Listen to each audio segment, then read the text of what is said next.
ماشاء اللہ، لا حول ولا قوۃ الا باللہ العلی العظیم۔ بسم اللہ الرحمن الرحیم۔ ناد علی مظہر العجائب تجدہ اون لکا فی نوائب کلو ہم و غم سینجلی بعظمتک یا اللہ بنبوتک یا محمد بولایتک علی ابن ابی طالب۔ نعرہ حیدری، نعرہ حیدری، نعرہ حیدری۔ عالم مومنین ذوی الاحترام، شب معراج، جس رات ہمارے اور آپ کے نبی کریم محمد مصطفیٰ صلی اللہ علیہ وآلہ اللہم صلی علی محمد معراج پر تشریف لے گئے۔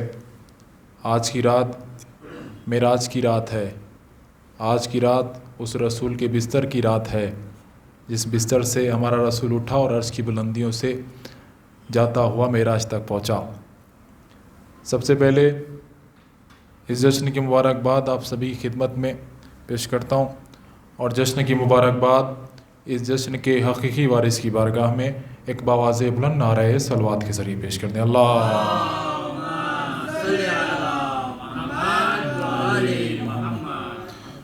اور یہیں ممدو کے حوالے سے، شب ہجرت کے حوالے سے، معراج کے حوالے سے چار مصرے حاضر کرتا ہوں کہ شب ہجرت یہی تو خوف تھا دشمن کے سینوں میں، شب ہجرت یہی تو خوف تھا دشمن کے سینوں میں، ہمیشہ کی طرح حق کا ولی جاگا ہوا ہوگا۔ شب ہجرت یہی تو خوف تھا دشمن کے سینوں میں، ہمیشہ کی طرح حق کا ولی جاگا ہوا ہوگا۔ وہ کافر بس یہی تو سوچ کے حملہ نہ کر پائے، وہ کافر بس یہی تو سوچ کے حملہ نہ کر پائے، محمد سو رہے ہیں تو علی جاگا ہوا ہوگا۔ وہ کافر بس یہی تو سوچ کے حملہ نہ کر پائے، محمد سو رہے ہیں تو علی جاگا ہوا ہوگا۔ اور اسلام کو سونا، کل وفات ابو طالب گزری ہے، جناب ابو طالب کے حوالے سے بھی ایک درود پڑھ دیں آپ حضرات۔ اللہم صلی علی محمد علی محمد۔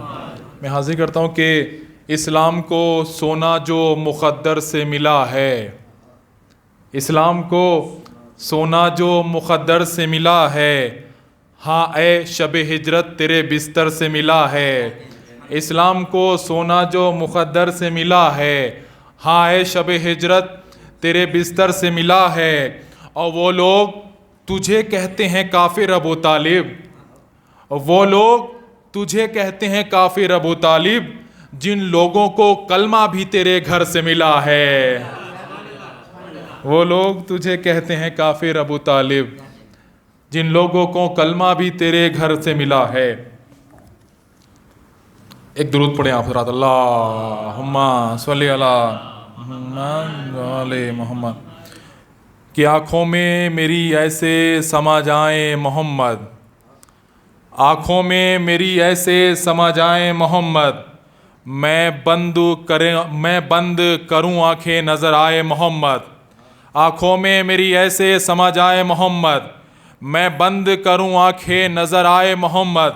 اور مسند پہ بھی بیٹھے گا وہی باد پیمبر، مسند پہ بھی بیٹھے گا وہی باد پیمبر، بستر پا اگر لیٹے تو بن جائے محمد، بستر پہ بھی لیٹے تو اگر بن جائے محمد۔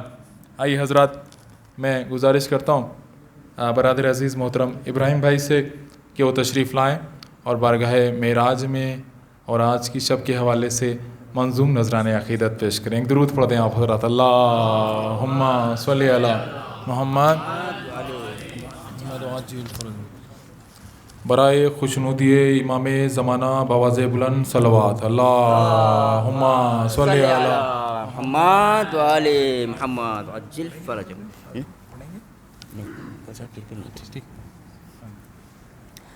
نعرہ تکبیر، نعرہ رسالت، نعرہ حیدری حیدری حیدری نعرہ صلوات اللہم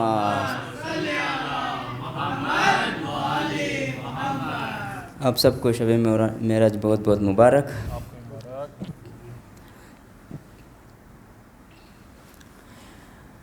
حر نے وہی پہ رکھ دیا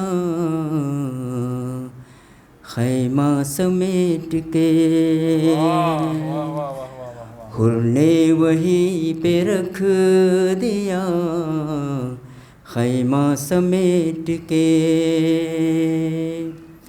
حر نے وہی پہ رکھ دیا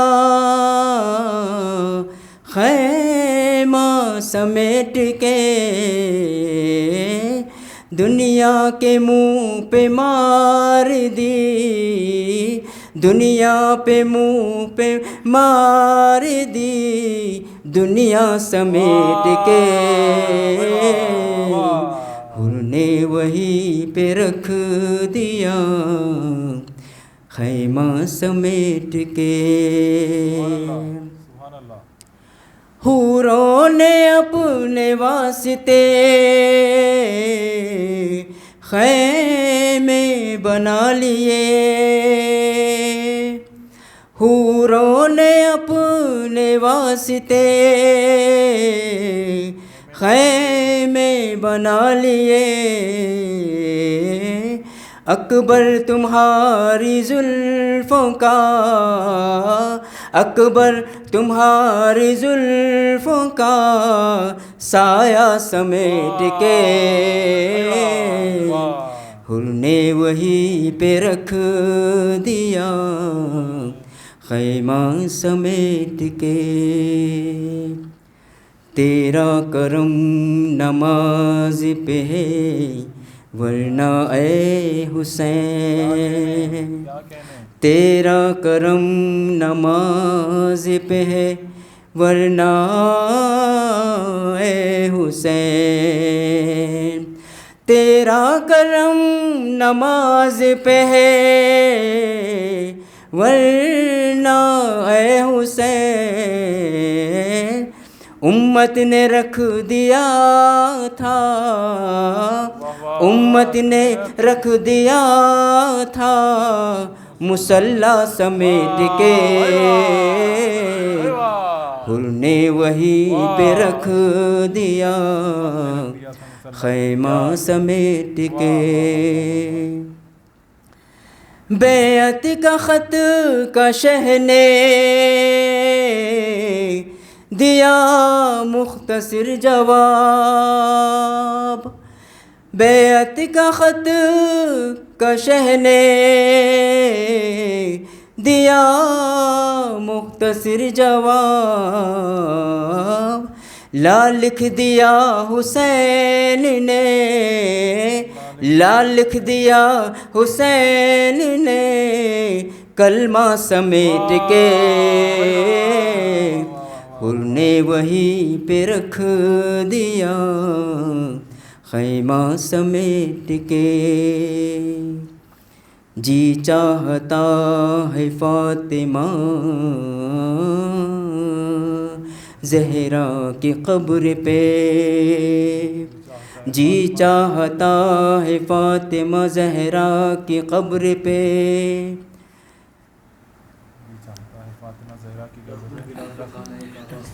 صبر کیا کہہ سبحان اللہ پر محمد آل محمد صلوات، جی چاہتا ہے فاطمہ زہرا کی قبر پہ، رکھ دوں خلاف خانہ، رکھ دوں غلاف خانہ کعبہ سمیٹ کے، حر نے وہی پہ رکھ دیا خیمہ سمیٹ کے، مشکیزہ اس کو بھرنا تھا ورنہ علی کا شیر، مشکیزہ اس کو بھرنا تھا ورنہ علی کا شیر لشکر پہ پھینک دیتا وہ، لشکر پہ پھینک دیتا تھا وہ دریا سمیٹ کے، حر نے وہیں پہ رکھ دیا خیمہ سمیٹ کے۔ اس کی ہنسی بھی حملہ غازی سے کم نہ تھی، اس کی ہنسی بھی حملہ غازی سے کم نہ تھی، مضمون تو طویل تھا، مضمون تو طویل تھا، لکھا سمیٹ کے، حر نے وہیں پہ رکھ دیا خیمہ سمیٹ کے۔ عباس مسکراتے ہیں قاسم کو بھیج کے، عباس مسکراتے ہیں قاسم کو بھیج کے، لاکھوں کو لے گیا ہے، لاکھوں کو لے گیا ہے بھتیجا سمیج کے، حر نے وہیں پہ رکھ دیا خیمہ سمیٹ کے، حر نے وہیں پہ رکھ دیا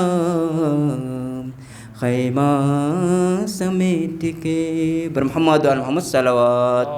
پڑھیں تھوڑا، صلی اللہ محمد علی محمد، بر محمد وعلی محمد صلوات۔ اللہم صلی اللہ، تک میں پڑھ دیتا ہوں کچھ، محمد وعلی محمد۔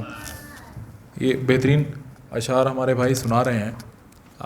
ہمارے یہاں مصرع ہوا تھا جو کلام پڑھ رہے ہیں کہ ایک دن بنایا شہنے زمانہ سمیٹ کے، سرور نواب صاحب کا شعر پڑھا، بہت سارے شعر پڑھے، میں دو شعر میں بھی سنا دیتا ہوں کہ اتنی لٹائی جون کے چہرے نے روشنی، اتنی لٹائی جون کے چہرے نے روشنی، سورج امیر ہو گیا سونا سمیٹ کے، اتنی لٹائی جون کے چہرے نے روشنی، سورج امیر ہو گیا سونا سمیٹ کے، اور مریم کو کیا ملے گا یہی سوچتا ہوں میں، مریم کو لوگ مقابل لاتے ہیں شہزادی کے، میں حاضر کرتا ہوں کہ مریم کو کیا ملے گا یہی سوچتا ہوں میں، سب مرتبہ تو لے گئی فضا سمیٹ کے۔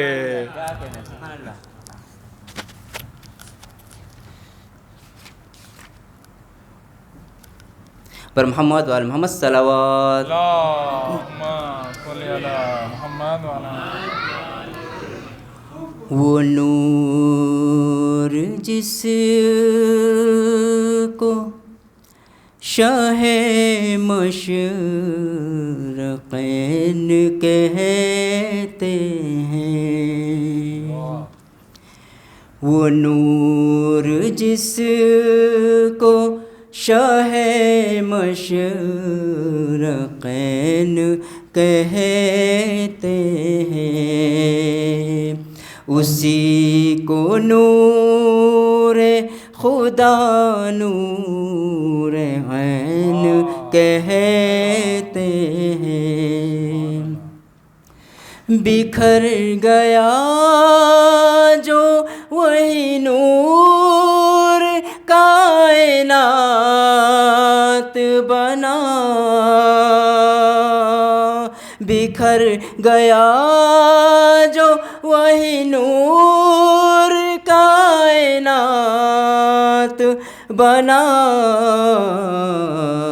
سمٹ گیا تو اسی کو حسین کہتے ہیں، سمٹ گیا تو اسی کو حسین کہتے ہیں۔ پر محمد وعلی محمد صلوات۔ اللہم صلی علی محمد وعلی محمد۔ عشق علی میں تم کو بتاؤں میں کیا ملا،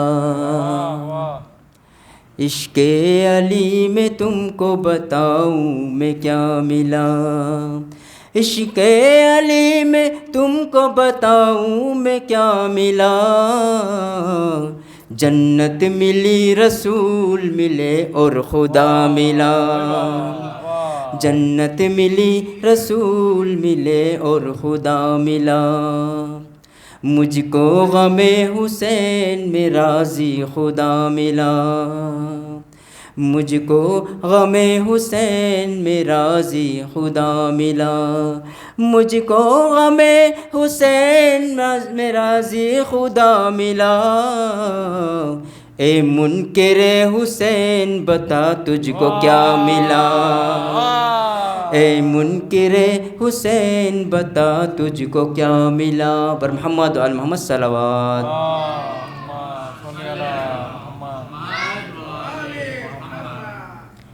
حیدر کے عاشقوں نے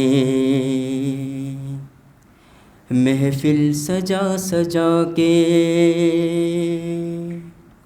حیدر کے عاشقوں نے محفل سجا سجا کے، ظالم کو مار ڈالا نعرے لگا لگا کے، ماشاءاللہ سلامت رہیں۔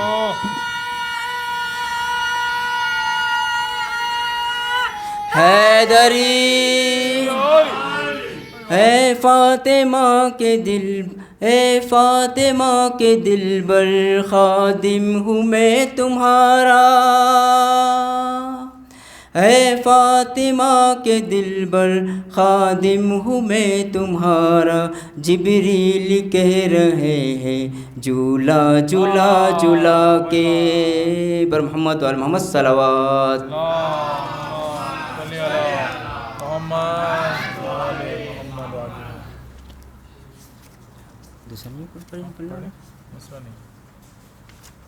اور محمد والے محمد صلوات، اللہم صلی علی محمد والے محمد عجل فرجہم۔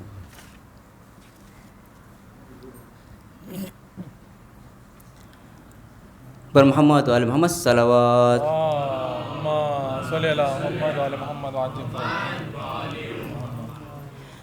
علی کی بیٹی کا جھولا جھولا رہے ہیں حسین،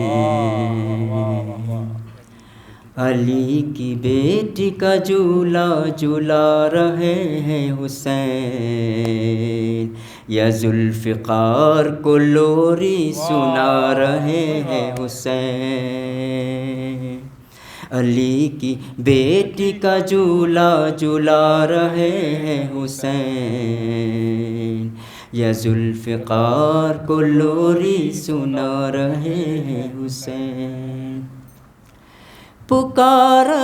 پکارا کعبہ میری سمت آ رہے ہیں حسین، پکارا کعبہ میری سمت آ رہے ہیں حسین، غریب خان کی عزت برا رہے ہیں حسین، غریب خان کی عزت برا رہے ہیں حسین، جو آنسو آتے ہیں لینے وہ مائیں کہتی ہے، جو آنسو آتی ہے لینے وہ مائیں کہتی ہے،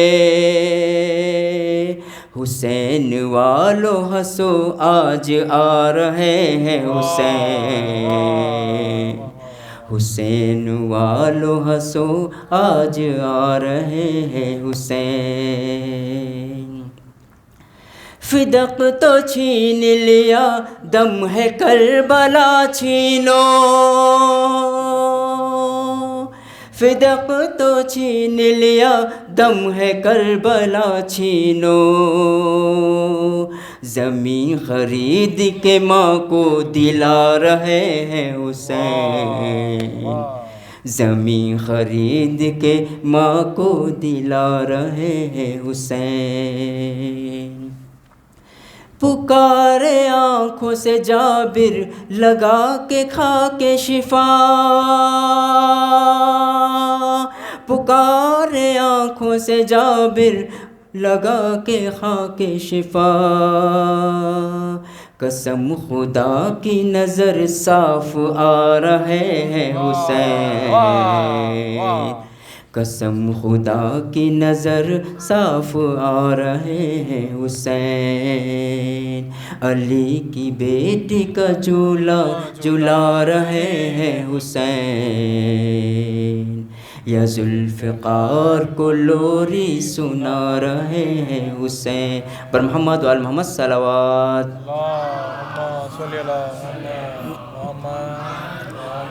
ہم درود و سلام والے ہیں، ہم خدا کے کلام والے ہیں، یہ خلافت انہیں مبارک ہو، ہم تو 12 امام والے ہیں، ہم تو 12 امام والے ہیں۔ بر محمد وآل محمد صلوات۔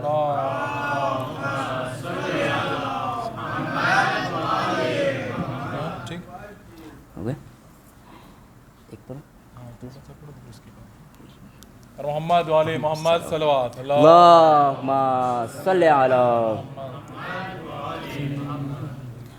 جس نے در بطول پہ سجدہ نہیں کیا،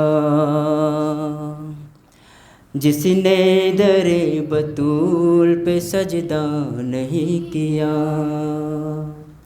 خالق نے اس کا سر کبھی،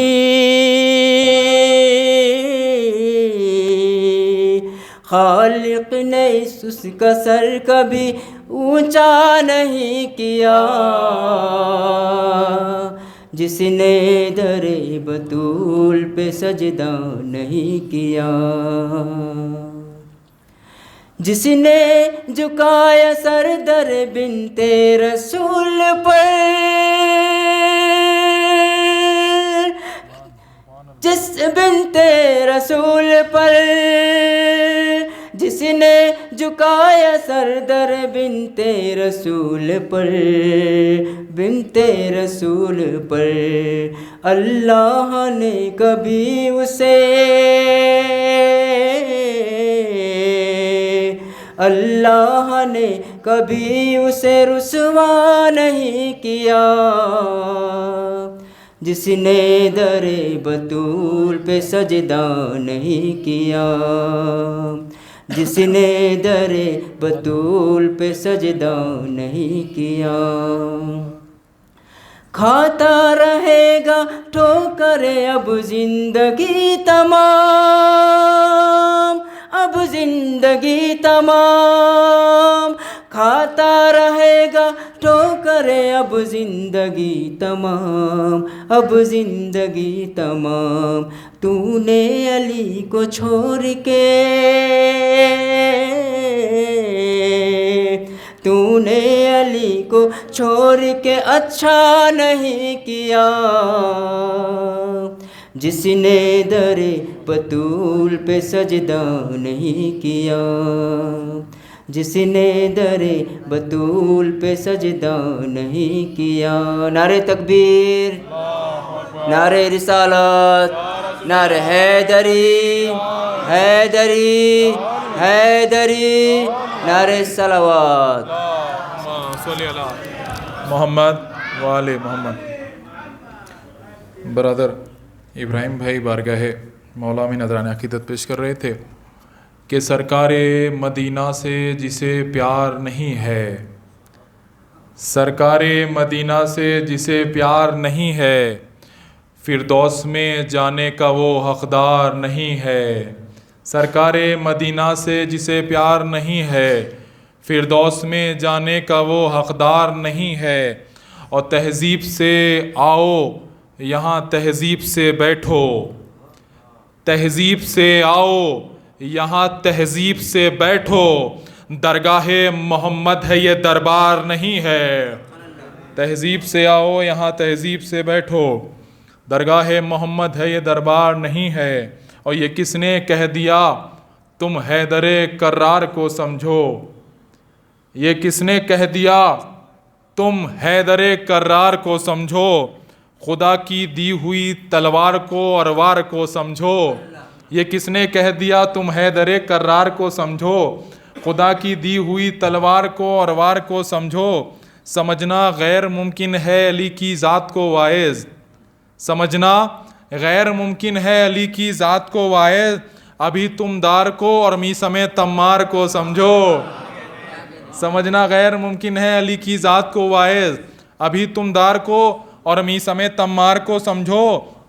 اور حرم میں آمد حیدر پہ چھوڑو تذکرے کرنا، حرم میں آمد حیدر پہ چھوڑو تذکرے کرنا، فقط کعبے کو دیکھو اور در و دیوار کو سمجھو۔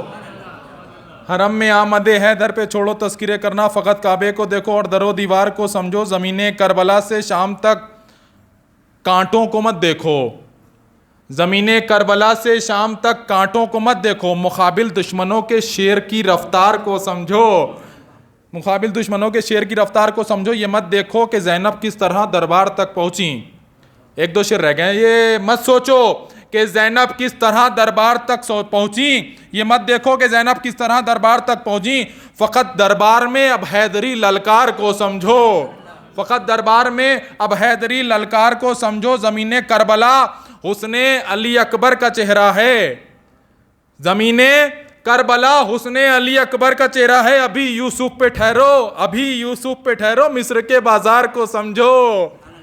آئیے حضرات، میں نہایتی ادب و احترام کے ساتھ گزارش کرتا ہوں، جو وقت ہم کو دیا گیا تھا وہ مکمل ہو چکا ہے، لہٰذا میں نہایتی ادب و احترام کے ساتھ گزارش کرتا ہوں حجت الاسلام والمسلمین علیہ جناب مولانا مجتبی بنانی صاحب سے کہ تشریف لائیں اور بارگاہ امیر میں اپنے مضمون نذرانہ عقیدت پیش کریں اور اپنے بیان عالیہ سے مومنین کے قلوب کو منور فرمائیں۔ بر محمد والے محمد۔ کائنات امام زمانہ بآواز بلند تر صلوات،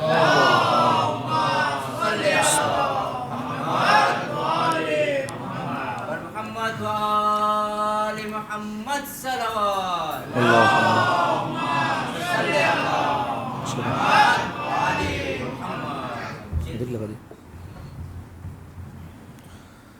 رحم اللہ من یقرأ الفاتحہ۔ بسم اللہ الرحمن الرحیم الحمد للہ رب العالمین الرحمن الرحیم ایاک نعبد و ایاک نستعین اہدنا الصراط المستقیم صراط الذین انعمت علیہم غیر المغضوب علیہم ولا الضالین۔ بسم اللہ الرحمن الرحیم قل هو اللہ احد اللہ الصمد لم یلد ولم یولد ولم یکن له کفوا احد۔ بسم اللہ الرحمن الرحیم قل هو اللہ الصمد لم یکن له کفوا احد۔ بسم اللہ الرحمن الرحیم قل هو اللہ الصمد لم یکن له کفوا احد۔ اللهم اغفر للمؤمنین والمؤمنات والمسلمین والمسلمات الاحیاء منهم والاموات، اللهم تابع بیننا وبینهم بالخیرات انك مجیب الدعوات انك على كل شيء قدیر برحمتك یا ارحم الراحمین۔ اللهم صل علی محمد وآل محمد۔ اعوذ باللہ من الشیطان اللعین الرجیم، بسم اللہ الرحمن الرحیم۔ الحمد للہ الذی یخلق ولم یخلق ویرزق ولا یرزق ویطعم ولا یطعم، ثم الصلاة والسلام علی عبدک ونبیک وصفیک ورسولک وخیرتک من الخلق ابی القاسم محمد، اللہم صل علی محمد وآل محمد وعلی اہل بیتہ الطیبین الطاہرین المعصومین المظلومین، سیما ابن عمہ علی علیہ السلام وهو النبأ العظيم والصراط المستقيم والقرآن الكليم وهو الصديق الأكبر والفاروق الأعظم وحبل الله المتين وإمام المسلمين ووصي رسول رب العالمين واللعنة الدائمة على أعدائهم أجمعين أما بعد فقد قال الله سبحانه وتعالى في محكم كتابه المبين بسم الله الرحمن الرحيم اقرأ باسم ربك الذي خلق خلق الإنسان من علق اقرأ وربك الأكرم الذي علم بالقلم علم الإنسان ما لم يعلم صلوات على محمد وآل محمد اللهم صل على محمد محمد دعائے سلامتی امام زمانہ بسم اللہ الرحمن الرحیم اللہم کل ولیک الحجت ابن الحسن صلواتک علیہ وعلی آبائہ فی هذه الساعة وفی کل الساعة ولیا وحافظا وقائدا وناصرا ودلیلا وعینا حتی تسکنہ ارضک طوعا وتمتعہ فیہا طویلا صلی علی محمد وآل محمد۔ سامعین محترم، عزیزان گرامی قدر، آپ تمام عاشقان رسول، عاشقان نفس رسول کی خدمت میں شب بعثت رسول اور شب معراج کی مبارکباد پیش کرتا ہوں، اور بالخصوص زمانے کے امام کی خدمت میں ہدیہ تبریک اور تہنیت پیش کرنے کے لیے ایک دفعہ مل جل کر بآواز بلند صلوات ہدیہ کریں۔ اللہم صلی علی محمد وآل محمد۔ سامعین محترم، ابتدائے کلام میں ہی ایک بات کی وضاحت کر دینا چاہتا ہوں۔ گزشتہ 2-4 سالوں سے یہ سوال گردش کر رہا ہے اور یہ سوال اٹھایا جا رہا ہے کہ شب 27 رجب المرجب یہ آیا شب بعثت رسول ہے یا شب معراج ہے؟ اور سوال ہونا بھی چاہیے، سوال بالکل بجا ہے۔ دیکھیے سامعین محترم، اس کا جواب یہ ہے کہ کل جو اصل خوشی ہے جس کی وجہ سے ہم جشن منا رہے ہیں اور زیادہ تر لوگوں کو یہ خوشی نہیں پتہ، اس کی وجہ یہ ہے کہ آپ دیکھتے ہیں کہ میسیجز پر یہ پیغام دیا جاتا ہے شب معراج النبی مبارک ہو، شب معراج الرسول مبارک ہو، حالانکہ اصل خوشی شب بعثت رسول ہے۔ کل کا جو دن ہے وہ یوم مبعث رسالت ہے، اس کی وضاحت کرتا ہوں کہ وہ کیا خوشی ہے اور وہ کیا دن ہے۔ تو پھر یہ سوال اٹھے گا کہ جب اصل جو کل کی مناسبت ہے وہ بعثت رسول ہے تو پھر یہ معراج کا کانسیپٹ کہاں سے آیا اور یہ معراج کیوں منائی جانے لگی؟ تو سامعین محترم، اس کا سیدھا سادہ جواب یہ ہے کہ کیونکہ ہم ایک ایسے معاشرے میں رہتے ہیں جو معاشرہ مخلوط معاشرہ ہے، یعنی ایک ایسے معاشرے میں رہتے ہیں کہ جس میں شیعہ بھی رہتے ہیں، اہل سنت بھی رہتے ہیں، اور ان کی تعداد، ان کی اکثریت زیادہ ہے ہم سے، یہ بالکل سیدھی سیدھی بات ہے۔ تو کئی ایسی باتیں ہیں جو صرف ان کے یہاں پائی جاتی ہیں، چونکہ ان کی اکثریت ہے، ان کی کئی باتیں، کئی نظریات ہمارے اندر بھی آ گئے اور ہمارے اندر بھی جو ہے وہ اب وہ باتیں موجود ہیں اور ہم اس کو حقیقت سمجھتے ہیں۔ جیسے میں آپ کے سامنے سیدھی سیدھی 1-2 مثالیں بیان کروں تو آپ پر یہ بات واضح ہو جائے گی۔ جیسے بالفرض یہ بات مشہور ہے کہ خواتین کو رات کے وقت قبرستان نہیں جانا چاہیے، یہ آپ کو ہمارے لوگ بھی کہتے ہوئے نظر آئیں گے، حالانکہ ہمارے ہاں ایسا کوئی کانسیپٹ نہیں ہے اور ہمارے ہاں ایسی کسی قسم کی جو ہے وہ کوئی بات نہیں ہے، جس وقت قبرستان جانا چاہیں اس وقت قبرستان جا سکتے ہیں۔ لیکن یہ مسئلہ کہاں سے آیا؟ ان کے یہاں سے مسئلہ آیا، ہمارے اندر آیا اور لوگ اس کو حقیقت سمجھنے لگے۔ اسی طریقے سے ایک اور مسئلہ، حج کا مسئلہ، ہمارے یہاں یہ ہے کہ اگر بالفرض ایک خاتون مستطیع ہو گئی اور اس کے پاس حج کے پیسے آ گئے، اب اس پر حج پر جانا واجب ہے، چاہے وہ اکیلی ہی کیوں نہ جائے۔ لیکن ہمارے برادران کے یہاں پر یہ مسئلہ ہے کہ حج پر وہ اس وقت تک نہیں جا سکتی جب تک کوئی ساتھ ساتھ میں محرم نہ ہو. ہمارے ہاں یہ کہانی نہیں ہے کہ محرم ہو یا نہ ہو. حج اگر استطاعت آ چکی ہے تو اس پر اکیلے بھی حج پر جانا واجب ہے. تو یہ مسائل کیوں آتے ہیں, یہ مسائل پوچھے کیوں جاتے ہیں؟ اس کی وجہ یہ ہے کہ ہم ایک ایسے معاشرے میں رہتے ہیں جہاں ان کی اکثریت زیادہ ہے, تو کئی مسائل ہمارے یہاں جاتے ہیں. تو اب یہ 27 رجب کا معراج کا کانسیپٹ بھی وہیں سے آیا ہے, کیونکہ ان کے یہاں پر, ہمارے برادران کے یہاں پر 100% یہ طے ہے کہ آج کی شب یعنی شب 27 رجب المرجب رسول اللہ کو معراج نصیب ہوئی اور رسول اللہ معراج پر گئے ہیں. یہ ان کے یہاں 100% جو ہے وہ طے شدہ بات ہے. اچھا, ہمارے یہاں یہ مسئلہ اختلافی ہے. اختلاف اس بات میں نہیں ہے کہ رسول اللہ کو معراج ہوئی یا نہیں ہوئی, یہ بات تو طے ہے کہ رسول اللہ معراج پر گئے. جو اس کا انکار کر دے وہ شیعت میں سے نہیں ہے, کیونکہ اس کا تعلق پھر شیعت سے نہیں رہتا, کیونکہ چھٹے امام کا فرمان ہے من انکر المعراج فلیس من شیعتنا. جو معراج جسمانی کا انکار کر دے, جو رسول اللہ کی معراج جسمانی کا قائل نہیں ہے, پھر اس کا شیعت سے کوئی تعلق نہیں ہے, وہ شیعہ جو ہے وہ نہیں رہتا ہے. لہذا معراج کو ماننا تو ضروری ہے, لیکن مسئلہ جو ہے, جو اختلاف ہے, وہ ہے تاریخ میں کہ معراج ہوئی کب ہے. اب میں آپ کے سامنے اقوال بیان کرتا ہوں. بعض ہمارے مورخین لکھتے ہیں کہ نبی اکرم کو جو معراج ہوئی وہ 17 رمضان المبارک کی شب ہوئی, صحیح ہے, یعنی ماہ رمضان میں ہوئی. بعض مورخین کہتے ہیں کہ معراج ہوئی شب 21 رمضان المبارک کو, امیر کائنات کی شہادت کی شب کو رسول اللہ معراج پر گئے. ظاہر ہے رسول اللہ اس وقت دنیا میں نہیں تھے, لیکن وہ تاریخ شہادت کی تاریخ ہے. اسی طریقے سے بعض اقوال یہ کہتے ہیں کہ رسول اللہ کو معراج ہوئی ہے شب 17 ربیع الاول, یعنی جس روز رسول اللہ کی ولادت ہے اسی کی شب کو رسول اللہ معراج پر گئے. اسی طریقے سے بعض اقوال ملتے ہیں شوال کے حوالے سے, بعض اقوال ملتے ہیں ربیع الثانی کے حوالے سے, اور ایک آدھ قول ملتا ہے 27 رجب المرجب کی شب کے حوالے سے. ٹھیک ہے, ایک آدھ شاذ و نادر قول مل جاتا ہے کہ ہمارے ہاں بھی 27 رجب کی رات معراج کی رات ہو, لیکن ہمارے برادران کے یہاں یہ 100% ہے کہ ان کے یہاں آج ہی معراج کی رات ہے. ہمارے یہاں ایک قول موجود ہے فقط اور فقط, ٹھیک ہے, کہ ہاں صحیح ہے, ممکن ہے کہ اس وقت بھی جو ہے وہ معراج ہوئی ہو. اب دو ہی صورتیں بنتی ہے, توجہ چاہ رہا ہوں میں آپ کی. یا تو پہلی صورت یہ ہے کہ ہم معراج پر عقیدہ بنائیں اور یہ مانے کہ ان تمام تاریخوں میں سے کسی ایک تاریخ پر رسول اللہ کو معراج ہوئی, صحیح ہے, یہ بھی صحیح ہے. یا دوسری صورتحال یہ ہے کہ ہم یہ عقیدہ بنائیں کہ معراج بھی ہوئی اور جتنی تاریخیں بیان ہوئی ہے ہر ایک پر معراج ہوئی ہے, یہ بھی ماننا صحیح ہے.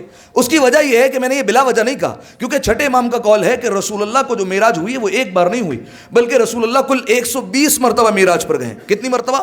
120 مرتبہ, جس میں سے صرف ایک مرتبہ معراج ہوئی ہے مکے سے, 119 مرتبہ معراج ہوئی ہے مدینے سے.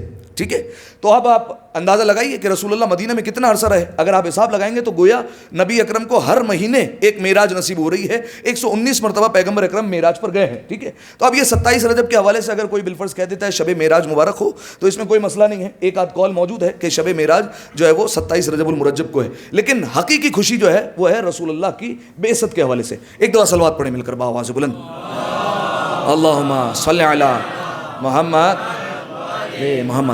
اچھا, یہ تو ہو گیا اختلافی مسئلہ. اس مناسبت سے بھی میں عرض کرتا ہوں بعد میں آخر میں, لیکن اب جو کل اصل خوشی ہے وہ ہے یوم مبعث رسالت کی, کہ رسول اللہ مبعوث برسالت ہوئے. کیا مطلب ہے اس اصطلاح کا کہ مبعوث برسالت ہوئے؟ اس کا مطلب یہ ہے کہ رسول اللہ آفیشلی ڈکلیئر کر دیے گئے کہ اب آپ لوگوں تک تبلیغ کریں اور لوگوں کو پیغام پہنچائیں. اب لوگوں میں اعلان کر دیں کہ آپ اللہ کے رسول ہیں اور آپ اللہ کے بھیجے ہوئے نبی ہیں. 40 سال کی عمر میں اللہ کے رسول نے یہ اعلان کیا. یہ ہے یوم مبعث رسالت, یعنی آج کے دن, یعنی کل کا دن رسول اللہ نے انتخاب کیا, جس دن رسول اللہ پر پہلی وحی بھی اتری غار حرا میں, اور رسول اللہ نے اعلان کیا کہ دیکھو لوگوں, میں اللہ کی طرف سے بھیجا ہوا رسول ہوں, اللہ کی طرف سے بھیجا ہوا نبی ہوں. آپ نے غور نہیں کیا, میں نے یہ نہیں کہا کہ 40 سال بعد محمد مصطفیٰ نبی بنے ہیں. اعلان کیا ہے, نبی تو پہلے سے ہی ہیں, کیونکہ ہمارا یہ عقیدہ ہے کہ نبی جب سے آتا ہے نبی ہوا کرتا ہے. بلکہ عقیدہ اس سے آگے کا ہے ہمارا کہ رسول اللہ ایک محفل میں بیٹھے ہوئے تھے اور رسول اللہ نے کہا کنت نبیا وآدم بین الماء والطین, میں اس وقت بھی نبی تھا جب آدم پانی اور مٹی کے درمیان تھے, یعنی آدم کی خلقت نہیں ہوئی ہے, محمد مصطفیٰ نبی ہے. ادھر محمد کا جملہ ختم ہوا, علی بول پڑے کنت ولیا وآدم بین الماء والطین, میں اس وقت بھی ولی تھا جب آدم پانی اور مٹی کے درمیان تھے. لہذا یہ ہمارا ماننا نہیں ہے کہ 40 سال کی عمر میں نبی بنے, نہیں, نبوت کا اعلان کیا ہے. رسول اللہ نے یہ ڈکلیئر کیا ہے کہ میں اللہ کی طرف سے بھیجا ہوا رسول ہوں, اور رسول اللہ پر پہلی وحی اتری ہے. کہاں اتری پہلی وحی؟ غار حرا میں. کہ رسول اللہ جب غار حرا میں تھے تو سب سے پہلے کون سی آیت نازل ہوئی, کوئی بتائے گا؟ ہاں جزاکم اللہ, سورہ مبارکہ علق کی ابتدائی 5 آیتیں اتری. یہ جناب جبرائیل آئے اور کہا اقرأ بسم ربک الذی خلق, پڑھیے اس رب کے نام سے جس نے آپ کو پیدا کیا ہے. اب ہمارا تو یہ عقیدہ ہے کہ نبی جب آتا ہے دنیا میں تو پڑھا لکھا آتا ہے. نبی چونکہ سب کو پڑھانے آیا ہے تو کیسے ہو سکتا ہے وہ پڑھا لکھا نہ ہو. لہذا ہمارا تو یہ عقیدہ ہے کہ نبی پڑھنے لگے. لیکن ہمارے کچھ میٹھے میٹھے بھائی ہیں, انہوں نے اپنی کتابوں میں یہ بات لکھ دی ہے کہ جب جناب جبرائیل آئے اور کہا یا رسول اللہ اقرا پڑھیے, تو رسول اللہ نے کہا جبرائیل تمہیں معلوم نہیں ہے کہ مجھے تو پڑھنا ہی نہیں آتا ہے. تو اب جبرائیل نے جو ہے وہ رسول اللہ کا سینہ چاک کیا, اور سینہ چاک کرنے کے بعد جو ہے وہ رسول اللہ کا دل نظر آیا, نعوذ باللہ, اور دل میں دیکھا کہ ایک داغ لگا ہوا ہے. تو جبرائیل نے دل نکالا, اس کو پاک کیا اور دوبارہ لگایا, کہا اقرا اب پڑھیے آپ. تو رسول اللہ فوراً پڑھنے لگے, اور انہوں نے کہا کہ جبرائیل پڑھاتے رہے مصطفیٰ پڑھتے رہے, جبرائیل پڑھاتے رہے مصطفیٰ پڑھتے رہے. جبرائیل پڑھانے والے تھے, مصطفیٰ پڑھنے والے تھے. ہم کہتے ہیں جبرائیل کی اوقات کیا ہے؟ جو مصطفیٰ کا شاگرد ہے وہ جبرائیل کا استاد ہے. توجہ ہے آپ کی؟ جیتے رہو, سلامت رہو, یا علی. جو مصطفیٰ کا شاگرد ہے وہ جبرائیل کا استاد ہے. لہذا یہ کیسے ہو سکتا ہے؟ اب انہوں نے یہ معیار بنا لیا کہ رسول اللہ نعوذ باللہ پچھلے 40 سال تک ان پڑھ تھے, انہیں پڑھنا ہی نہیں آتا تھا, انہیں پڑھنا لکھنا کچھ نہیں آتا ہے, اور انہوں نے پہلی دفعہ جبرائیل سے گزارش کی تو جبرائیل نے پڑھایا ہے. ان کے یہاں یہ پایا جاتا ہے کہ رسول اللہ کو پڑھنا نہیں آتا تھا. اب میں نے سوال کر لیا سامنے سے, حضور یہ آپ نے عقیدہ کیوں بنایا ہے کہ رسول اللہ کو پڑھنا نہیں آتا؟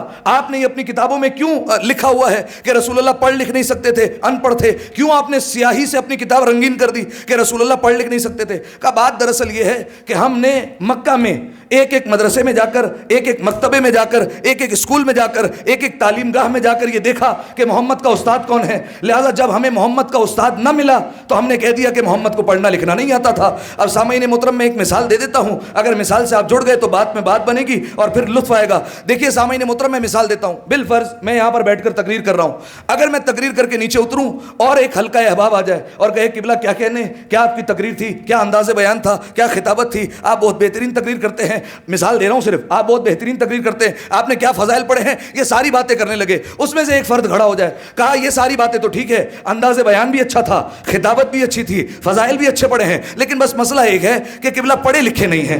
توجہ چاہ رہا ہوں, قبلہ پڑھے لکھے نہیں ہیں. اب جو عقل مند افراد ہوں گے وہ کہیں گے حضور آپ کیسی باتیں کر رہے ہیں, ہم نے کراچی سے اتنا خرچہ کر کے انہیں یہاں پر بلایا کہ یہاں پر ہمیں آ کر تعلیم دے, اور آپ کہہ رہے ہیں یہ پڑھے لکھے نہیں ہیں, آپ نے یہ کیسے کہہ دیا, یہ دعویٰ آپ نے کیسے کیا؟ اب وہ سامنے سے کہنے لگے حضور ہم نے تو لبنباشی کے ایک ایک اسکول میں جا کر دیکھا, ایک ایک تعلیم میں جا کے دیکھا, ایک ایک مدرسے میں جا کر دیکھا, ایک ایک مکتبے میں جا کر دیکھا, لیکن قبلہ کا کوئی استاد نہیں ملا, لہٰذا ہم نے کہہ دیا کہ پڑھے لکھے نہیں تھے. اب جو عقل مند افراد ہوں گے وہ کہیں گے ہوش کے ناخن لو, جو جہاں کا ہوتا ہے, جو جہاں کا ہوتا ہے, جو جہاں کا ہوتا ہے وہاں سے پڑھ کر آتا ہے. یہ کراچی ہے, کراچی جا کر تحقیق کرو, کراچی کے اسکولوں میں تلاش کرو, کراچی کے مدرسوں میں دیکھو کہ ان کا استاد کون ہے. جملہ کہنے لگا ہوں, محمد عرش کی مخلوق تھی, جاہل فرش پر ڈھونڈتے رہے.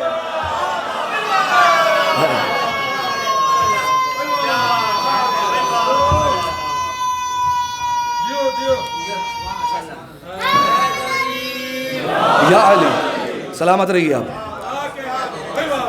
محمد تو عرش کی مخلوق ہے, یہ تو ہمارے لیے شکر کا مقام ہے کہ پروردگار عالم نے محمد کو بشری لباس میں اس زمین پر بھیج دیا ہماری ہدایت کے لیے, ورنہ محمد تو مخلوق وہاں کی ہے. آپ کو تلاش کرنا ہے تو محمد کا استاد وہاں پر تلاش کریے کہ محمد کا استاد کون ہے. اور دیکھیے اگر آج بھی یہ زمانے والوں کا رواج ہے, آج بھی یہ اہل دنیا کا طریقہ کار یہ ہے کہ جب بھی کسی کا علمی معیار دیکھنا چاہتی ہے کہ یہ عالم ہے یا نہیں ہے, اس کا علمی لیول کیا ہے, کہاں تک پڑھا ہوا ہے, کتنا لائق ہے, اس کی زبان کیسی ہے, اس کا علم کہاں تک جو ہے وہ کہاں تک اس کی رسائی ہے, کہاں تک یہ بول سکتا ہے کسی موضوع پر, اگر یہ چیک کرنا ہو تو آج بھی اہل دنیا کا رواج ہے کہ وہ دو چیزیں دیکھتی ہے کہ یہ کتنا پڑھا لکھا ہے. دو چیزوں سے پتہ چلتا ہے, ایک اس کا استاد دیکھتے ہیں اور دوسرا اس کا شاگرد دیکھتے ہیں. استاد کو دیکھتے ہیں تو بھی علمیت کا پتہ چلتا ہے کہ اتنے بڑے استاد کا پڑھایا ہوا ہے, اور شاگرد کو دیکھتے ہیں تو بھی پتہ چلتا ہے کہ اتنا بہترین شاگرد ہے تو استاد کیسے ہوگا. اب سامعین محترم یہ فارمولا میں نے پکڑ لیا دنیا والوں سے کہ فارمولا کیا ہے کسی علمیت کا چیک کرنے کا, کہ اس کے استاد کو دیکھو یا اس کے شاگرد کو دیکھو. میں پہنچ گیا یہ فارمولا مولویوں کے دروازے پر لے کر, جنہوں نے اپنی کتابوں میں لکھا ہے کہ محمد ان پڑھ تھے, محمد کو پڑھنا لکھنا نہیں آتا تھا. میں نے کہا جا کر فارمولے پر پرکھو, استاد سے پہچانا جاتا ہے یا شاگرد سے پہچانا جاتا ہے. ڈوب کر مر جاؤ, کیا کہنے اس محمد کے جس کا استاد رب العالمین ہے, شاگرد امیر المومنین ہے.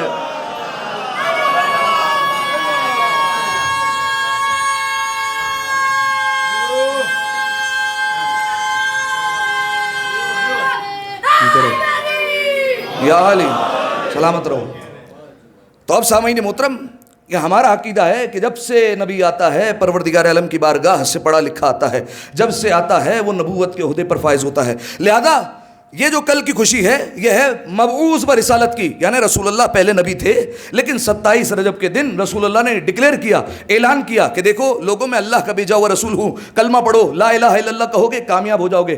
اب رسول اللہ نے جب تبلیغ کا آغاز کیا تو ابتدا میں لوگوں نے انکار کرنا شروع کیا. روایت کے جملے ہیں کہ مسجد الحرام میں صرف رسول اللہ آگے کھڑے ہو کے نماز پڑھاتے تھے، امیر المومنین اور جناب ختیجہ پیچھے کھڑے ہو کر نماز پڑھتے تھے. بس کتنے مسلمان ہیں آپ غدیر خم کے مقام پر دیکھیں، 1,25,000 حاجیوں کا مجمع، لیکن ابتدا میں صرف نماز پڑھنے والے کون ہیں؟ امیر کائنات اور جناب ختیجہ سلام اللہ علیہ. یہ دونوں ہستیاں نماز پڑھ رہی ہیں. اور جتنے کفار ہوتے تھے وہ باہر کھڑے ہو کر سیٹیاں بجا رہے ہوتے تھے، ہوٹنگ کر رہے ہوتے تھے، آوازیں کس رہے ہوتے تھے رسول اللہ پر. کسی میں دم اتنا نہیں تھا کہ رسول اللہ کے قریب آ کر آوازیں کسے، کیونکہ پیچھے اللہ کا شیر بھی کھڑا ہوا ہوتا تھا. اتنا دم نہیں تھا کہ قریب آئے، سب دور سے آوازیں کس رہے ہوتے تھے، سب دور سے آوازیں بلند کر رہے ہوں. لہٰذا پروردگار عالم کے حکم سے جب رسول اللہ نے تبلیغ شروع کی تو ابتدا میں فقط اور فقط 2 افراد ہیں جو رسول اللہ کا ساتھ دے رہے ہیں اور جناب ابو طالب کی ہستی ملتی ہے. لیکن آپ دیکھیے جناب ختمی مرتبت کی تبلیغ کا اثر کیسا ہوا اور کتنا بلند پائے پہ شخصیتوں کو پہنچایا ہے رسول اکرم نے. بلکہ جملہ بدل کر کہتا ہوں، جب انہوں نے ان کی تبلیغ کا اثر یہ تھا کہ جب انہوں نے بے داد کو دیکھا تو مقداد بنا دیا، بے زر کو دیکھا تو بوزر بنا دیا، وحشی کو دیکھا تو انسان بنایا، انسان کو دیکھا مسلمان بنایا، مسلمان کو دیکھا سلمان بنا دیا. یہ ان کی تبلیغ کا طریقہ تھا. لہذا سامعین محترم، مبعوث برسالت ہوئے 27 رجب کے دن، یہ سب سے بڑا دن ہے. آخر میں اس کے حوالے سے 2 جملے آپ کے سامنے پیش کروں گا. اب مبعوث برسالت ہوئے اس کے ٹھیک 10 سال بعد پیغمبر اکرم کو معراج نصیب ہوئی ہے اور معراج پر گئے ہیں پیغمبر اکرم. اور دیکھیے معراج ایک ایسا موضوع ہے جس پر کئی تقاریر کی جا سکتی ہے، کئی باتیں ہو سکتی ہیں اس ایک معراج کے موضوع پر. علماء نے ہمارے اشرے پڑھے ہیں اس ایک موضوع پر. لیکن اگر میں ایک جملے میں بتانا چاہوں کہ معراج کیا ہے ایک جملے میں، تو آپ یہ صرف نوٹ کر لیجئے کہ معراج لکھا کیسے جاتا ہے. میم عین رے الف جیم. قربان جائیں علامہ اظہر حسن زیدی صاحب پر، وہ کہا کرتے تھے معراج اور کچھ نہیں، بس اتنا سمجھ لو میم اور عین کے راج کو معراج کہتے ہیں،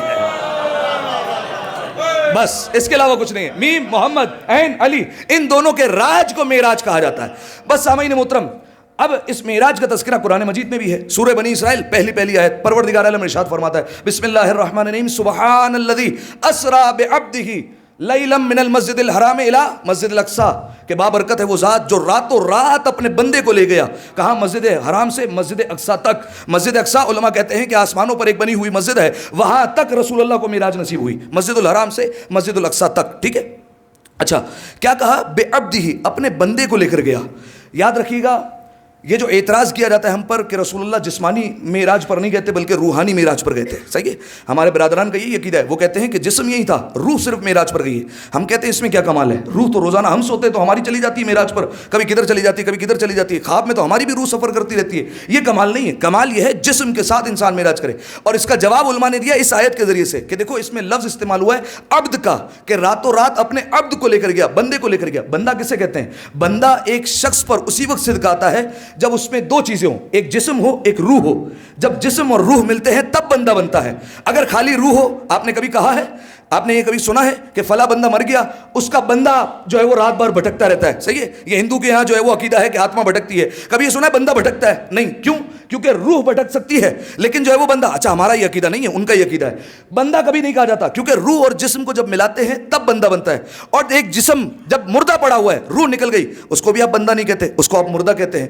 عبد اسی وقت کہتے ہیں جب جسم اور روح ملتی ہے. اب یہ یاد رکھنا ہے آپ کو، عبد کسے کہتے ہیں؟ جسم اور روح کو. بہلول دانا 7ویں امام کا شاگرد ہے اور یہ جو دیوانگی کا لباس اوڑا ہے یہ 7ویں امام کے حکم سے اوڑا ہے، صحیح ہے. ورنہ یہ بہلول دانا ہے، دیوانے نہیں ہے، صحیح ہے. مہدی یہ دین کا زمانہ بھی زمانہ ہوگا، 4 سو بس میرے مولا کا ترانہ ہوگا، اور فرش پر رہ کے یہ بیچے گا مکان جنت، فرش پر رہ کے یہ بیچے گا مکان جنت. کس نے سوچا تھا کہ دیوانہ بھی دانا ہوگا؟ لہذا بہلول دانا 7ویں امام کے حکم پر دیوانگی کا لباس اوڑا ہے.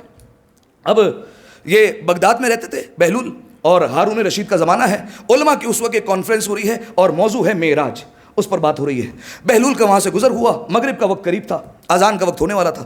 بہلول وہاں سے گزرے تو معراج کی باتیں ہو رہی تھی اور انہوں نے یہ فیصلہ کیا تمام علماء نے کہ ہمارا حتمی نظریہ یہ ہے کہ رسول اللہ کو معراج روحانی ہوئی تھی, رسول اللہ روح کے ساتھ گئے تھے, جسم یہیں پر تھا. انہوں نے یہ جو ہے وہ اپنا فیصلہ سنا دیا. بہلول وہاں پر پہنچے.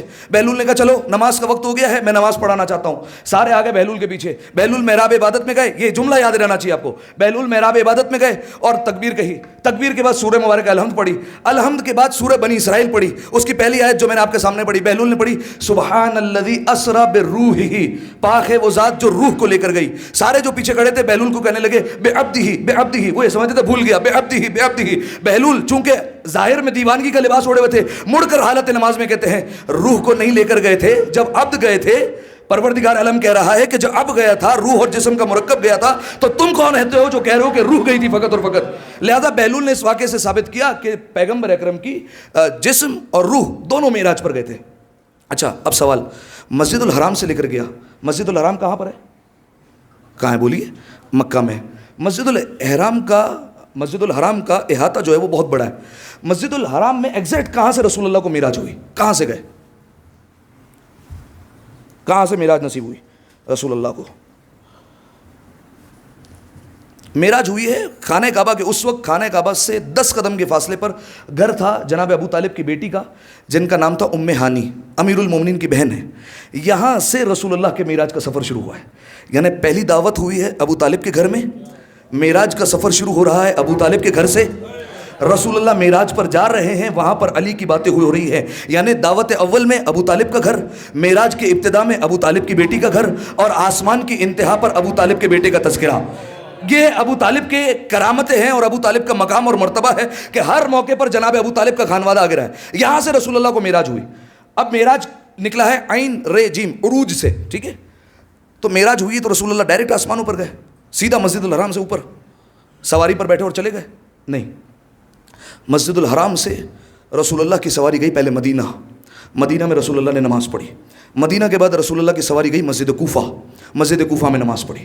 مسجد کوفہ کے بعد سواری گئی ہے طور سینا, وہاں پر نماز پڑھی. طور سینا کے بعد سواری گئی ہے بیت اللحم. بیت اللحم وہ جگہ ہے جہاں پر جناب عیسیٰ کی ولادت گاہ ہے, وہاں پر نماز پڑھی. وہاں کے بعد پیغمبر اکرم کی سواری گئی ہے بیت المقدس, وہاں پر نماز پڑھی. اس کے بعد پیغمبر اکرم معراج پر تشریف لے گئے, ٹھیک ہے. یہ پہلے سبحان الذی اسری, پاک ہے وہ ذات جس نے سیر کروائی. سیر زمین پر بھی صدق آتا ہے, آسمانوں پر بھی صدق آتا ہے. پہلے زمین کی سیر ہوئی ہے اور اس کے بعد پیغمبر اکرم تشریف لے گئے آسمانوں پر. اور جب آسمانوں پر جا رہے ہیں, توجہ رکھیے گا, یہ جملہ میں نے نقطہ ایام فاطمیہ میں عرض کیا تھا, لیکن جو نہیں تھا وہ بھی محفوظ کر لے.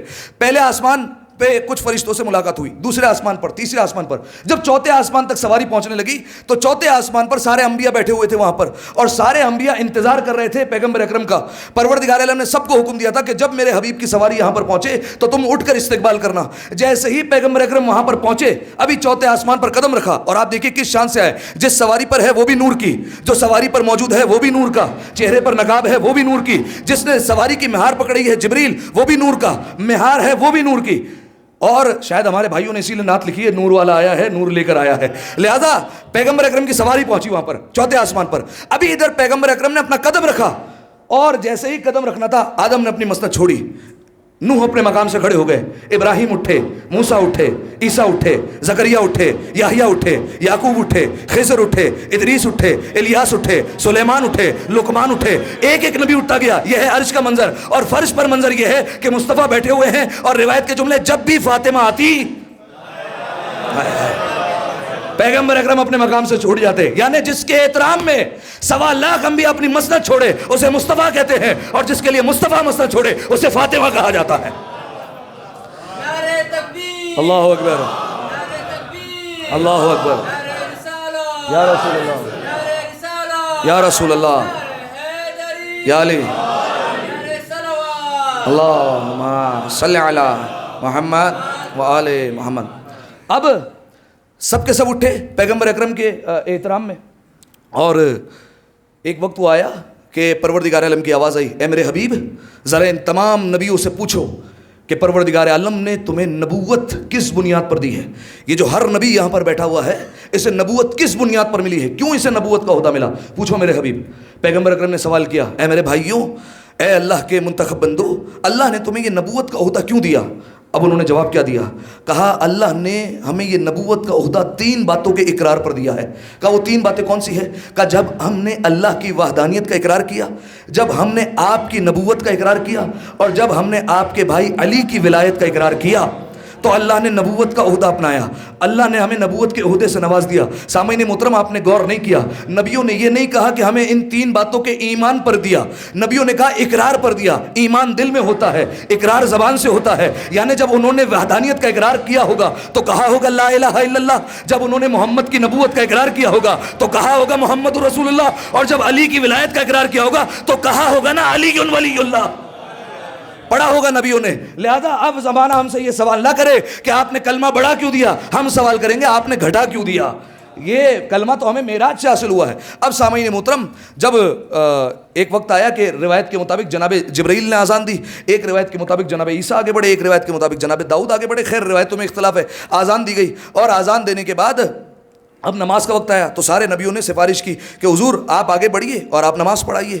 تو حضور اکرم آگے بڑھنے لگے، اور بڑھتے بڑھتے پیغمبر اکرم نے جناب ابراہیم سے کہا، توجہ چاہ رہا ہوں اس نقطے پر اگر یہ آپ تک پہنچ گیا، پیغمبر اکرم نے جناب ابراہیم سے کہا اے خلیل خدا، آپ نماز کیوں نہیں پڑھاتے، آپ آگے بڑھیے، آپ نماز پڑھائیے۔ تو جناب ابراہیم نے جواب دیا، وہ میں یہاں پر روک رہا ہوں، اور اس کے بعد میں آپ کو ایک لمحے کی طرف لے کر چلتا ہوں، جا کر آپ دیکھیے گا کچھ کتابوں میں آپ کو یہ بات ملے گی کہ جب رسول اللہ کا آخری وقت تھا تو رسول اللہ کے آخری وقت میں رسول اللہ نے کہا ذرا میرے حبیب کو بلاؤ۔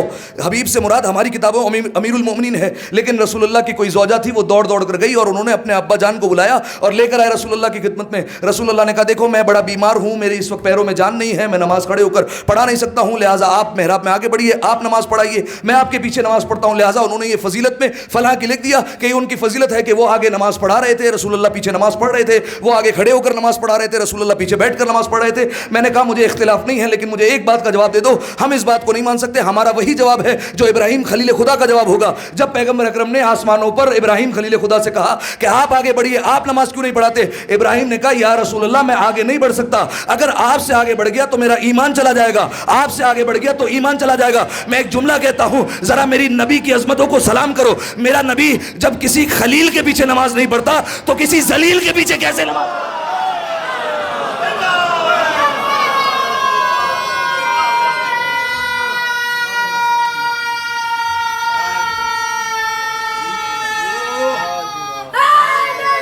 یا علی سلامت رہیے۔ اب پیغمبر اکرم نے یہاں پر نماز پڑھائی اور یہ سواری بڑی ہے آسمانوں کی طرف، اور ایک وقت وہ آیا کہ اب پیغمبر اکرم جنت کی سیر کر رہے ہیں، اور جب جنت کے مقامات دیکھ رہے ہیں، جہنم کی وادیاں بھی دیکھیں، جنت کے مقامات بھی دیکھے، جنت پر پیغمبر اکرم کی حدیث ہے کہ جب میں جنت کے دروازے پر پہنچا تو میں نے دیکھا ان حلقۃ باب الجنت من یاقوتۃ حمراء، میں نے دیکھا جنت کے دروازے پر ایک کنڈی ہے، ہر دروازے کی کنڈی ہوتی ہے جس سے ہم دروازہ بجاتے ہیں، جنت کے دروازے کی بھی ایک کنڈی ہے، لیکن اس کی خاص بات یہ ہے وہ عام کنڈی نہیں، یاقوتۃ حمراء، یہ سرخ یاقوت کی کنڈی ہے، اللہ صفاہ الذھب، اور اس کا جو پیچھے تختہ ہے وہ اس کے جو پیچھے پلڑے ہیں وہ سونے کے بنے ہوئے ہیں، اور وَإِذَا دَقَّتِ الْحَلَقَةُ عَلَى صَفْحَةِ الذَّهَبِ، اور کہا کہ جب بھی یہ کنڈی اس سونے کے پٹھے پر پڑتی ہے وَتَنَّتْ وَقَالَتْ، اور جب یہ پڑتی ہے تو اس سے آواز آتی ہے، کیا آواز آتی ہے؟ یا علی یا علی یا علی یا علی یا علی۔ کہ یہ جنت کے دروازے کی صدا ہے کہ جب بھی کنڈی کو مارا جاتا ہے جیسے ہی دروازے پر لگتی ہے تو یا علی کی صدا آتی ہے۔ آپ نہیں سمجھے، اب جنت میں جو جائے گا، ہم سب انشاءاللہ جب جائیں گے، جب کنڈی کو ماریں گے آواز آئے گی یا علی، آدم پہنچیں گے یا علی، نوح پہنچے یا علی، ابراہیم پہنچے یا علی، موسیٰ پہنچے یا علی، عیسیٰ پہنچے یا علی۔ اب سوال یہ ہے کہ یا علی کی صدا کیوں آ رہی ہے؟ ہمارے ایک عالم نے جواب دیا، خدا ان کو سلامت رکھے، انہوں نے کہا جو گھر کا مالک ہوتا ہے اسی کی آوازیں آیا کرتی ہے۔ یا علی سلامت رہی، صلوات پڑھیں ایک دفعہ مل کر بآواز بلند، اللہم صلی علی محمد وآلہ۔ اچھا اب جب یہ تمام تر واقعات ہو گئے، اب پیغمبر اکرم کی سواری بڑھ رہی ہے عرش خدا کی طرف، سدرۃ المنتہا کے قریب پہنچنے والے ہیں۔ جبرائیل اب تک جو ساتھ ہیں، ایک وقت وہ آیا کہ جناب جبرائیل نے کہا اے نبی خدا، بس یہ وہ میری حد ہے، یہ میرا مقام ہے، یہ وہ جگہ ہے جہاں سے میں آگے نہیں بڑھ سکتا، ایک انگلی کے پور کے برابر بھی، توجہ، ایک انگلی کے پور کے برابر بھی اگر میں آپ کے ساتھ آگے بڑھ گیا تو میں یہیں پر جل کر راکھ ہو جاؤں گا۔ حالانکہ پیغمبر اکرم نے کہا جبرائیل ساتھ چلو، جبرائیل نے کہا یا رسول اللہ ایک انگلی کے پور کے برابر بھی، ایک انگلی کے پور کے برابر بھی آگے بڑھ گیا تو جل جاؤں گا۔ جبرائیل نبی کے ساتھ تھے پھر بھی کہہ رہے ہیں جل جاؤں گا، یعنی مطلب یہ ہوا نبی کے اگر برابر میں کوئی لیٹا ہو، سویا ہو، بیٹھا ہو، کھڑا ہو، جلنے سے نہیں بچ سکتا. اگر حد سے وہ بڑھ گیا ہے جلے گا نہیں, جل جائے گا وہ اگر حد سے تجاوز کر گیا. بس سامعین محترم, اب جب پیغمبر اکرم اکیلے آگے پہنچے, ایک وہ وقت آیا کہ سورہ نجم نے آواز دی کہ اب 2 کمانوں سے کم کا فاصلہ رہ گیا. اب پیغمبر اکرم نے آواز دی, نبی خدا اپنے سر جھکائے کھڑے ہوئے ہیں. پیغمبر اکرم کو صدا آئی, خلقت الخلق لاجلک, اے میرے بندے یہ میں نے جتنی دنیا بنائی ہے یہ تیرے لیے بنائی ہے. پیغمبر اکرم نے فوراً جواب دیا, وترکت الخلق لاجلک, اسی دنیا کو میں نے ٹھوکر مار دی ہے تیرے لیے. یہ ساری معراج پر گفتگو ہوتی رہی. چھٹے امام کا فرمان ہے معراج پر کئی باتیں ہوئی, لیکن جب 120 مرتبہ معراج پر گئے, جب گئے کبھی خالی ہاتھ نہ آئے بلکہ ولایت علی کا پیغام لے کر آتے تھے. ولایت علی پہنچاؤ, ولایت علی پہنچاؤ, یہ واجب ہے, محمد اپنی امت تک پہنچاتے رہو. ولایت علی کا ہر دفعہ پیغام لے کر آتے رہے. اب پیغمبر اکرم, مختصر کر دیا میں نے, پیغمبر اکرم واپس چلے ہیں. جیسے ہی چلے ہیں اور ان کی سواری پہنچنے لگی ہے زمین پر, جیسے ہی زمین کی طرف آ رہے ہیں تو اب فرشتوں نے صدا دی, اے محمد جب زمین پر جاؤ تو اپنے بھائی علی کو میرا سلام دینا.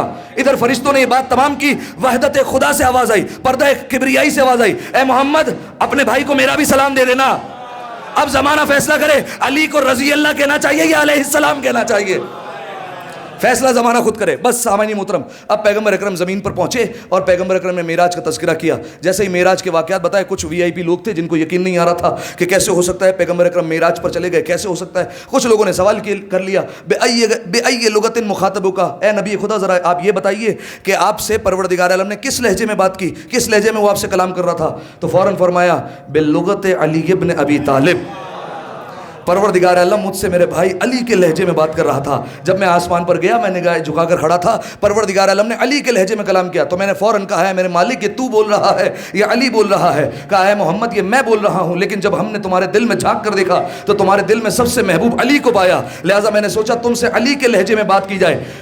توصیف محمد کی ہو تحریر کہاں تک, توصیف محمد کی ہو تحریر کہاں تک, ناچیز کا ادراک تو پہنچا ہے یہاں تک, جبریل کے پر جلنے کا امکان ہے جہاں تک, نالین محمد کی رسائی ہے وہاں تک.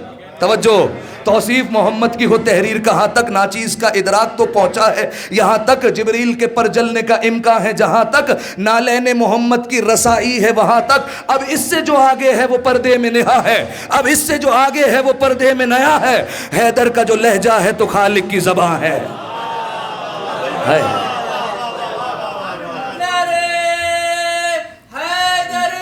یا علی سلامت رہیے. بس سامعین محترم, ایک منزل لے گئی, وہ میرے ساتھ لے لیں اور اس کے بعد بات ختم کرتے ہیں انشاءاللہ. اب جب یہ رسول اللہ معراج سے آ گئے, اب ہمارے بھائیوں کی کتاب میں یہ بات ملتی ہے اور کچھ ہماری کتب میں یہ بات ہے کہ جب رسول اللہ آئے معراج سے تو ویسے ہی زنجیر دل ہل رہی تھی, اور جس بستر پر سوئے تھے وہ بستر گرم تھا اور زنجیر در ہل رہی تھی. رسول اللہ جب معراج پر جانا چاہتے تھے, رستے میں ایک کوزہ آیا, رسول اللہ کے پیر سے ٹکرایا, وہ پانی بہہ گیا تھا, لیکن جب رسول اللہ آئے وہ ویسے ہی پانی بہہ رہا تھا. یا نہیں, اس کا کیا مطلب ہے, وقت رک گیا تھا یا وقت تھم گیا تھا, یا اس کا مطلب یہ ہوتا ہے کہ کئی عالمین, 18,000 عالمین اللہ نے خلق کیے. یہ جو کہا جاتا ہے الحمدللہ رب العالمین, اللہ یہ اس ایک عالم کا خالق نہیں ہے, یہ اس دنیا میں ہم رہ رہے ہیں یہ ایک عالم ہے. اللہ 18,000 عالمین کا خالق ہے. اب وہ کیسے کیسے عالم ہے, آپ جا کر یہ سرچ کیجئے, نیٹ پر جا کر سرچ کیجئے, سورج پر کتنے لمحے گزرتے ہیں, سورج پر کتنی ایک گھڑی گزرتی ہے تو یہاں کے کتنے سال گزر جاتے ہیں. اسی طریقے سے میدان قیامت میں 50,000 سال کا ایک دن ہوگا. ٹھیک ہے, تو یہ کیوں کہا جاتا ہے, یعنی یہاں کے 50,000 سال گزر گئے, وہاں کا ایک دن گزر رہا ہے. تو یہ عالمین میں فرق ہوتا ہے, وقت جو ہے وہ رک جایا کرتا ہے. تو اب پیغمبر اکرم گئے تو یہ انہوں نے لکھا ہے کہ وقت تھم جاتا ہے. اب بعض ہمارے لوگوں کو اعتراض ہوتا ہے, اور اس کا جواب میں امیر المومنین کی ہی ایک روایت سے دیتا ہوں. امیر کائنات کے دور میں ایک منافق بیٹھا تھا. اب آپ جانتے ہیں یہ وہ ہستیاں ہیں جو معجزات دکھانے پر قدرت رکھتی ہے, جیسے چاہیں وہ اس زمانے میں تصرف کر سکتے ہیں. ٹھیک ہے, اس میں کسی کو شک نہیں ہے انشاءاللہ. اب ان کے زمانے میں ایک منافق ہے, ایک وہ بندہ ہے جو فضائل پر شک کرنے والا ہے. توجہ چاہ رہا ہوں, بڑی حسین روایت ہے فضائل پر شک, اور اس بات کا حوالہ اہل سنت کی کتاب سے بھی دے سکتا ہوں.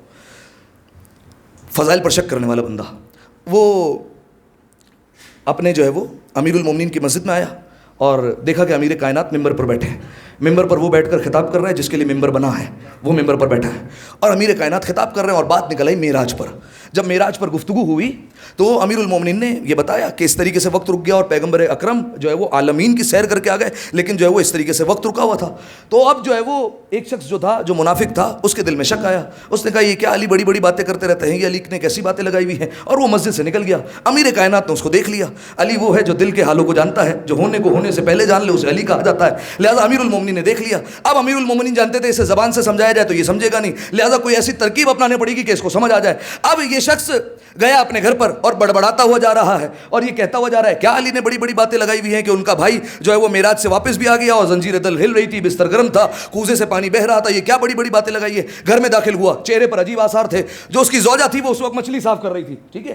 اب جب مچھلی صاف کر رہی تھی تو اس نے کہا کہ چہرے کے آثار کیوں بدلے ہوئے. اس نے کہا علی اس طریقے سے بڑی بڑی باتیں کر رہے تھے. اس نے کہا اچھا ان باتوں کو چھوڑو, ایک کام کرو میرے لیے ایک مٹکا پانی بھر کر لے آؤ, ابھی کھانا بنانا ہے. اس نے مٹکا اٹھایا اور چلا دریا کے کنارے پر. توجہ رکھیے گا, مٹکا لے کر چلا ہے دریا کے کنارے. جاتے ہوئے بڑبڑاتا ہوا جا رہا ہے, تل ملاتا ہوا جا رہا ہے, بڑبڑا رہا ہے, جل رہا ہے, بن رہا ہے علی کے فضائل کے شک میں کہ یہ کیسے ہو سکتا ہے, علی نے کیسے فضائل بنائے ہیں. آیا دریا کے کنارے, اس نے مٹکا بھرا پانی کا, پانی سے مٹکا بھرا اور مٹکا رکھا. اور اس کے بعد جب جانے لگا تو اس نے کہا کہ میں ایک بار پانی میں ڈبکی لگا لیتا ہوں کیونکہ گرمی کا موسم ہے, تو ایک دفعہ ڈبکی لگا لی جائے تاکہ جو ہے وہ تھوڑی سی راحت مل جائے. اس نے پانی کا مٹکا رکھا, دوڑتے ہوئے جانے لگا. یہ پانی کا مٹکا گرا, جب گرا تو اس سے پانی بہہ رہا تھا, یہ یاد رکھیے گا, پانی بہہ رہا تھا. یہ دوڑ کر گیا, ڈبکی لگائی. اب جب ڈبکی لگائی, اب دیکھیے امیر کائنات کا اختیار ہے خدا کے لیے جو ہے وہ یہ اللہ کرے سب تک بات پہنچ جائے اور ہضم ہو جائے. جیسے ہی اس نے ڈبکی لگائی, جب وہ باہر نکلا تو روایت کے جملے ہیں کہ وہ مرد سے عورت میں تبدیل ہو چکا تھا. روایت کے جملے ہیں. اب امیر کائنات کا یہ پیغام دیکھیے گا, عورت میں تبدیل ہو گیا. جیسے ہی عورت میں تبدیل ہوا اور اس نے دیکھا کہ کوئی نیا علاقہ ہے, جانا پہچانا بھی نہیں ہے, یہ کس علاقے میں آ گئے. وہاں پر کچھ خواتین آئیں اور اس خواتین جو ہے وہ اس کو اپنے ساتھ لے کر چلی. جیسے ہی لے کر چلی تو ایک مقام وہ آیا کہ رئیس زادے نے, کسی بادشاہ کے بیٹے نے اس پر نگاہ کی اور کہا کہ میں اسے عقد کرنا چاہتا ہوں. دونوں کا عقد ہوا. 1 سال نہیں, 2 سال نہیں, 3 سال نہیں, 4 سال نہیں, 5 سال نہیں, 6 سال تک عقد رہا. 6 سال کے عقد میں اس کو 5 اولادیں عطا ہوئی. اور 6 سال کے بعد جب یہ دوبارہ چلی ہے معذرت کے ساتھ, یہ دوبارہ جب چلی ہے مٹکا لے کر پانی بھرنے کے لیے, اب ادھر مٹکا بھرا, وہی خیال آیا کہ ایک بار پھر ڈبکی لگا لی جائے. پانی بھرا ہے, پھر ڈبکی لگائی. اب جب سر نکالا ہے تو ویسا ہی علاقہ ہے جو پہلے دیکھا تھا, ویسے ہی مٹکے سے پانی بہ رہا ہے. اب عورت نہیں, اب مرد میں تبدیل ہو چکا ہے. اٹھا اور فوراً سمجھ میں آ گیا کہ کس طریقے سے وقت جو ہے وہ رک جاتا ہے. فوراً گھر پر آیا, زوجہ کو دیکھا مچھلی صاف کر رہی ہے. ہائے ہائے,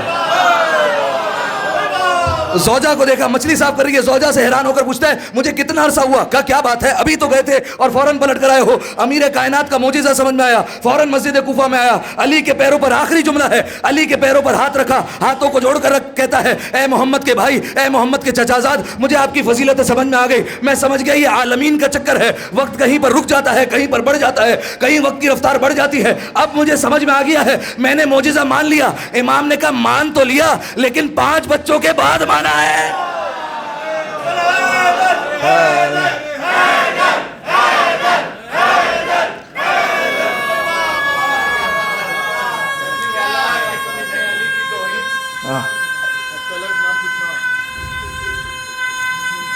ابھی تک ہنس رہے ہو بیٹا, یا علی سلامت رہیے. مہدی دین کا زمانہ بھی زمانہ ہوگا, 4 سو بس میرے مولا کا ترانہ ہوگا. فرش پر رہ کے یہ بیچے گا مکان جنت, کس نے سوچا تھا کہ دیوانہ بھی دانا ہوگا. اور کرنے والا ہے حسن ابن علی کی توہین, اب تلک مرد تھا بولے گا زنانہ ہوگا.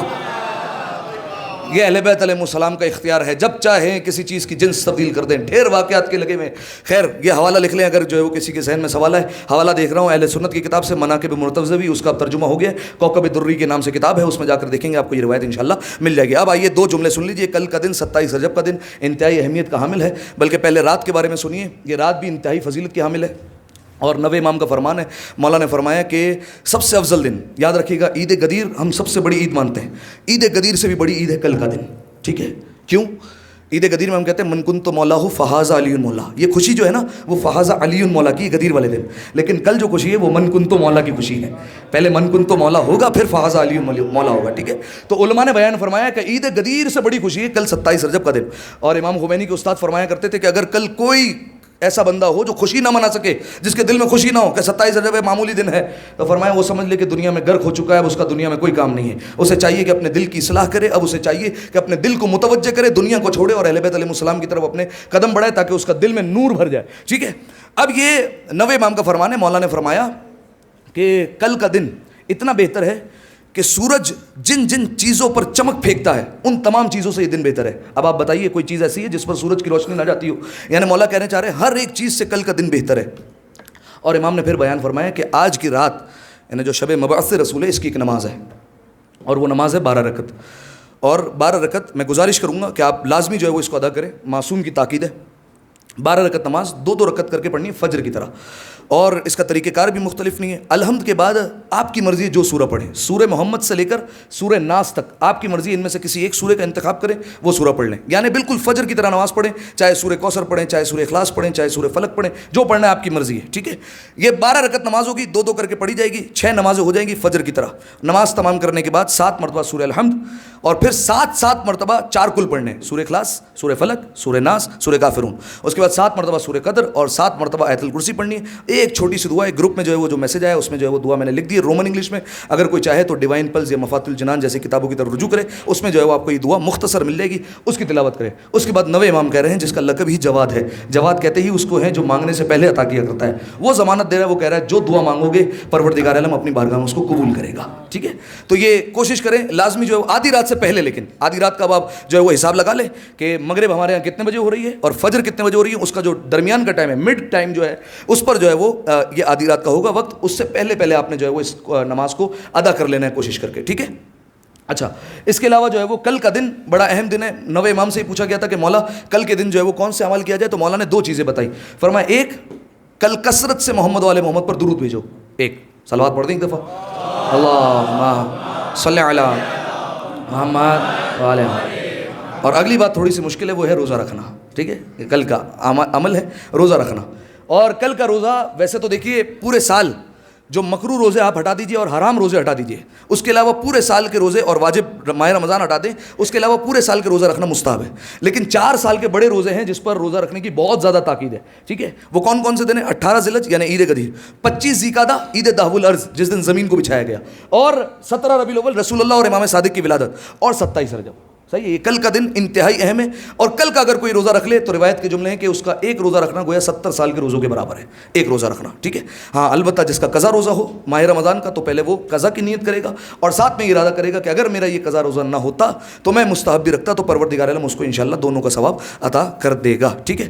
اور ایک بات جو ہے وہ آخر میں کہہ دوں کہ مولا کا ایک صحابی چھٹے امام کا ابن سالم نام کا جب مولا کی خدمت میں آیا اور مولا سے کہا, مولا نے اس سے سوال کیا کہ یہ رجب کا آخری چل رہا تھا, یعنی آپ سمجھ لیجیے 26-27 تاریخ چل رہی ہے. مولا نے کہا کہ ابن سالم یہ بتاؤ مجھے تم نے رجب کے اب تک کتنے روزے رکھ لیے؟ تو اس نے کہا کہ مولا اب تک میں نے ایک بھی روزہ نہیں رکھا. اب چھٹے امام کہہ رہے ہیں, اپنی سچی زبان سے کہہ رہے ہیں. مولا نے کہا تو نے اتنا ثواب ضائع کر دیا, ایک روزہ بھی نہیں رکھا, اتنا ثواب ضائع کر دیا جس کا علم سوائے پروردگار کے علاوہ کسی کو نہیں ہے, اتنا ثواب تو نے ضائع کیا.